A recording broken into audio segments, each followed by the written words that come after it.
Hello everyone, my name is Junxuan from Beihang University. The title of our paper is Flower Factory, a component-based approach for rapid flower modeling. This work is cooperated with Siyuan Wang, Junjun and Jinglei Wang.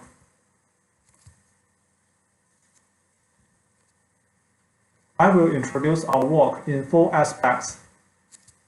Flowers are frequently utilized in CG applications, such as video games, film production, and VR/AR scenes. However, due to the complex structure of the flower, it is quite tactical and time-consuming for designers to generate a realistic flower using the 3D modeling software. In traditional modeling pipeline, designers must create the shape and produce the textures for each component. It usually takes more than 20 minutes to generate a 3D flower. Although some work have investigated the reconstruction from X-ray images or point clouds, they require user to provide complex structural information, and they are time-consuming. The challenges we face are from 3 aspects. First, how to create realistic flowers. Second, how to reduce the computational cost for complicated interactions. Third, is it possible to be integrated in lightweight applications? In this paper, we propose a component-based approach for rapid flower modeling. Our contributions are listed as follows. First, our comprehensive component-based framework can be controlled by a set of parameters. It greatly reduces the computational cost and ensures the framework can be integrated into mobile platform. Second, the components can be assembled in different ways to create various types of flowers. Also, we present a straightforward strategy to handle the collision of petals. Third, we design a number of rules and provide a predefined mask to adjust the color distribution on the petal surface.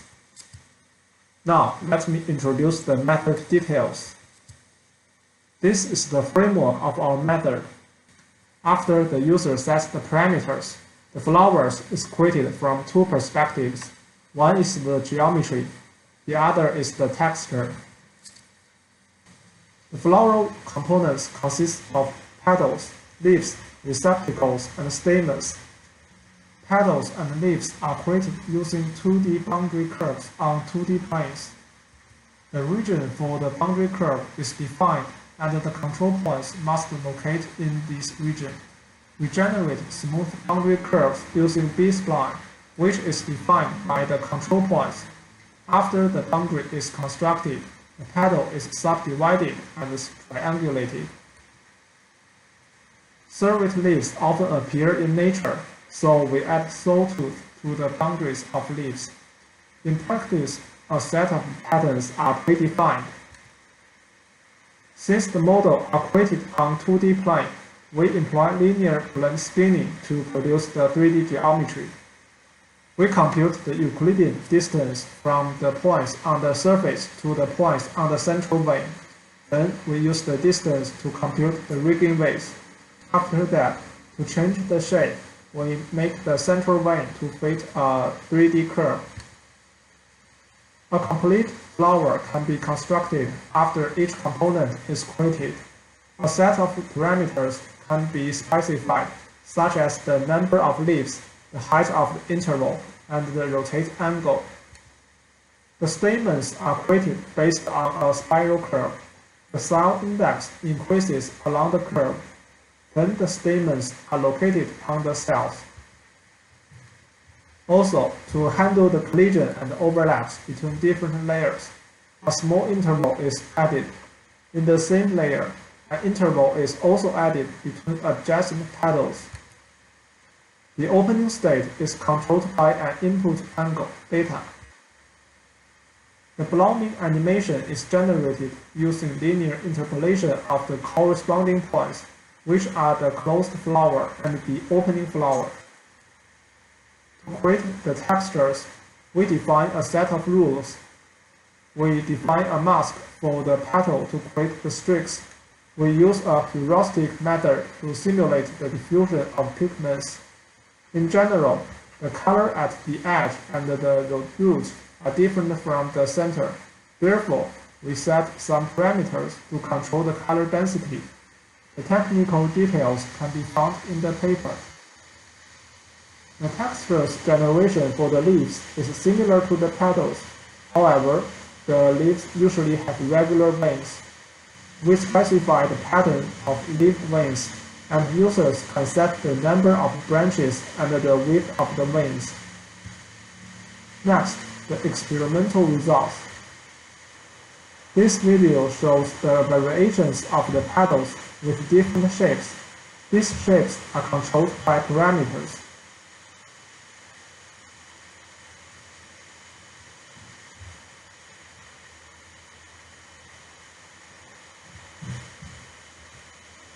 This video shows the variations of different number of layers and a different number of petals.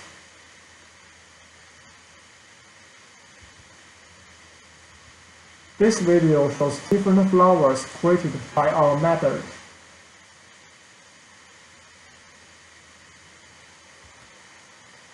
Also, we test scenes with blossom clusters.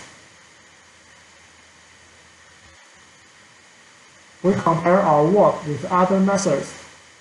This method is for the blooming animation. Zheng's method needs 11 minutes to create the entire animation, but our method only needs 4 seconds. We also invited the 3D designers to create similar flowers using their familiar tools. Our method needs much less time than the designer.